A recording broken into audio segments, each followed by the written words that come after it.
Imagine this, it was February 15, 2009.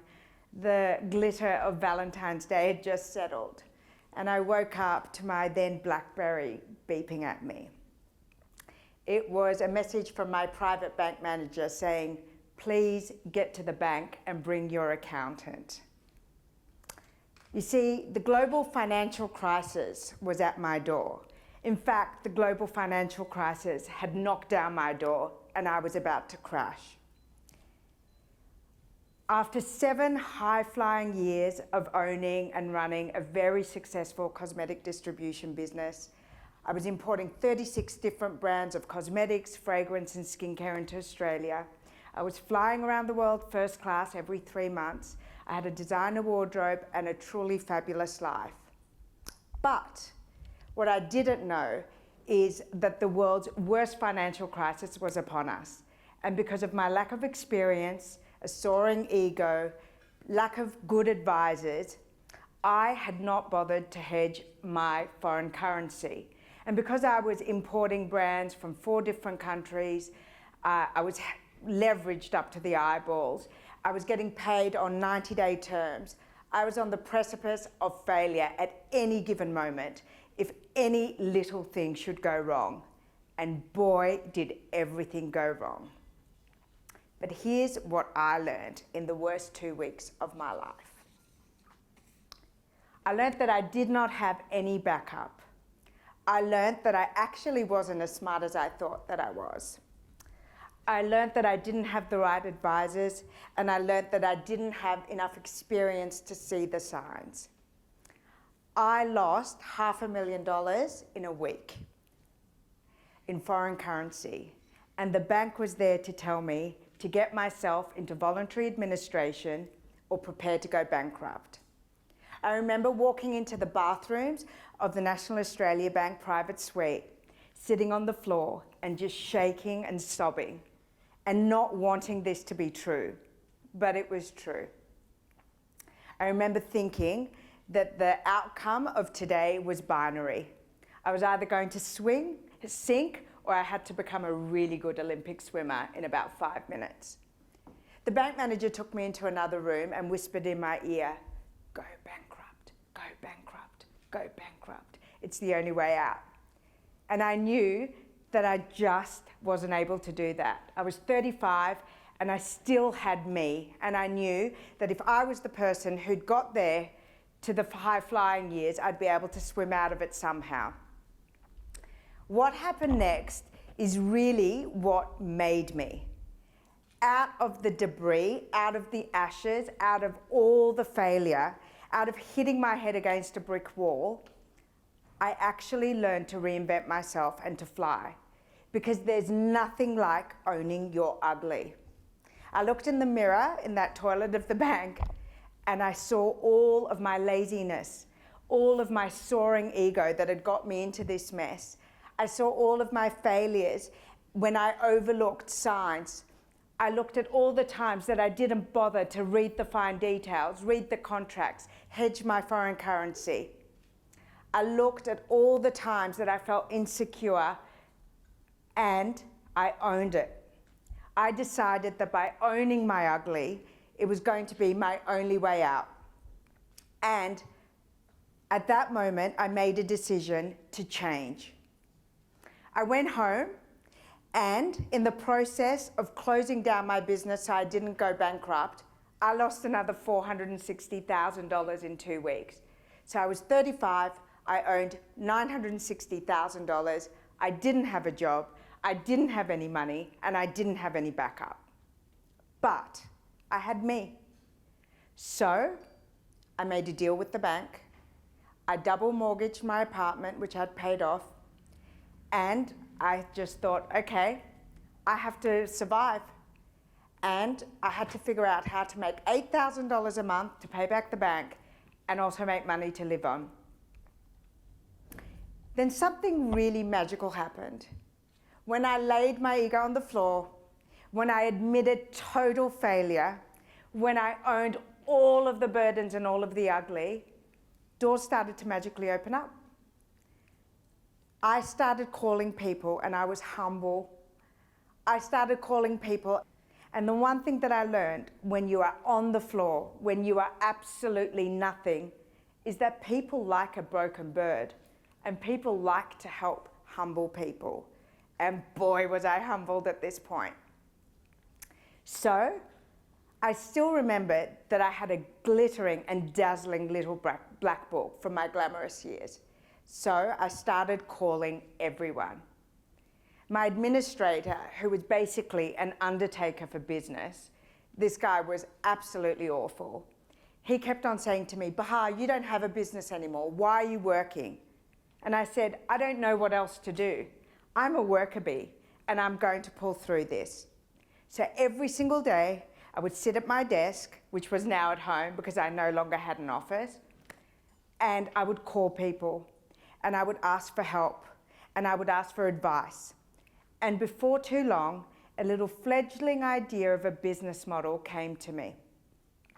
I decided that the only thing I had, which was in my name and not in the business name, was the registration of my website, rescue.com.au, which was a beauty store for the cosmetic brands that I was importing. And I decided that if I had nothing, I could still create something from the website. And I had a database. So I thought, if I call all of these famous, fabulous people who knew me, who I've helped over the years, perhaps they would be willing to help me now.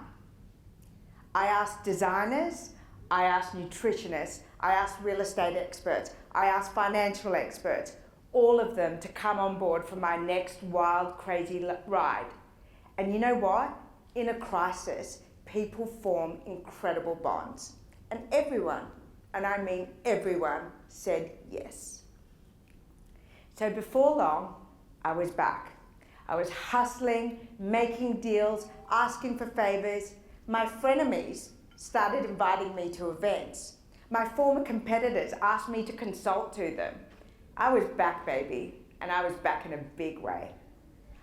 I launched rescue.com.au as one of the first Australian female lifestyle sites in Australia. That was 10 years ago. And I built it from nothing. I built it from necessity.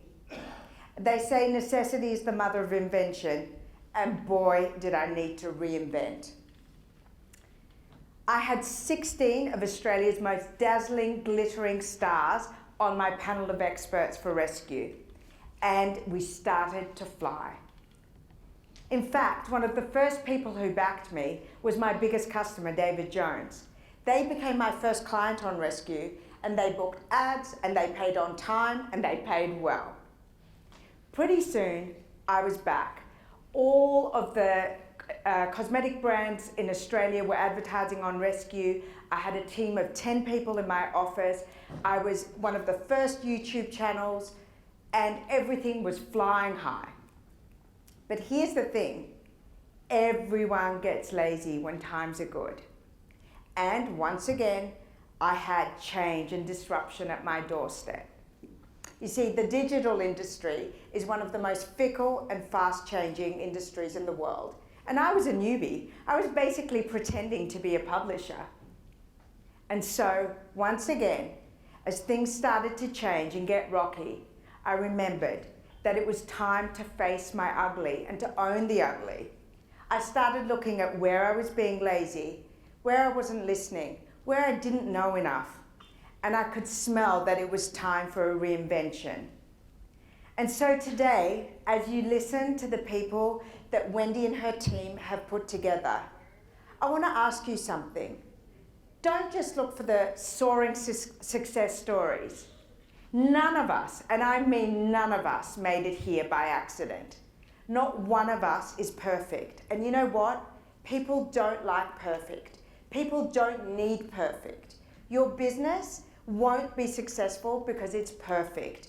You won't be beautiful if you weren't an ugly duckling.